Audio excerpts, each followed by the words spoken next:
তো হে এভরিওয়ান, কেমন আছো সবাই? আমি হলাম কোল। তো আজ বিকালে আমি একটু রেডি হয়ে চলে যাচ্ছিলাম রানাঘাটে, কারণ আজ ছিল আমার কম্পিউটার ক্লাস। তো মাকে টাটা বলে আমি চলে গেলাম বাজারে যাওয়ার উদ্দেশ্যে। তো তারপর দেখলাম আকাশে প্রচুর মেঘ করেছে। তারপর আমি চলে যাচ্ছিলাম আমার বাড়ির সামনেই একটা বান্ধবীর বাড়িতে। তো ওর জন্য অপেক্ষা করছিলাম। তো আজ ও আমাকে সাইকেল চালিয়ে নিয়ে যাচ্ছে, আমার যে কী সৌভাগ্য। তারপর আমরা স্টেশনে চলে আসলাম আর কেটে নিলাম টিকিট, কারণ ছিলাম আজকে আমরা তিনজন। তো দেখছিলাম আকাশে প্রচুর মেঘ করেছে, আর আমার তো সেটা দেখে গান গাইতে ইচ্ছে করলো আর গান গাচ্ছিলাম।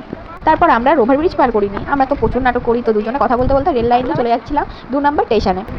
তারপর গিয়ে দেখি প্রচুর জোরে বৃষ্টি শুরু হয়ে গেছে, আর এ তো প্রচুর পাগলামি করে। তো তারপর ট্রেন ছেড়ে দিল। তো এটা এ কী করছিল সেটা আর আমি জানি না।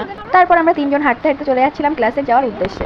তো অনেক বকবক করছিলাম, চলে গেলাম ক্লাসে গিয়ে দেখি কেউ নেই। তো আমি আমার জায়গাটা দিয়ে বসে পড়েছিলাম, আর আমার বান্ধবী বলছিল ও ওখানে বসবে, বলতে কি উঠছিলই না। তার মধ্যে স্যার চলে আসলো। তো স্যার আজকে আমাদের করতে দিয়েছিল একটা জিনিস, আর আমি করেছি আরেকটা জিনিস। তো সেটা করার পর নিজেকে বহুত মহান ব্যক্তি ভাবছিলাম, আর এরা করছিল আমাকে উৎসাহিত। তারপর দেখলাম আমার বান্ধবী খুব মনোযোগ দিয়ে কম্পিউটারে কি একটা করছে।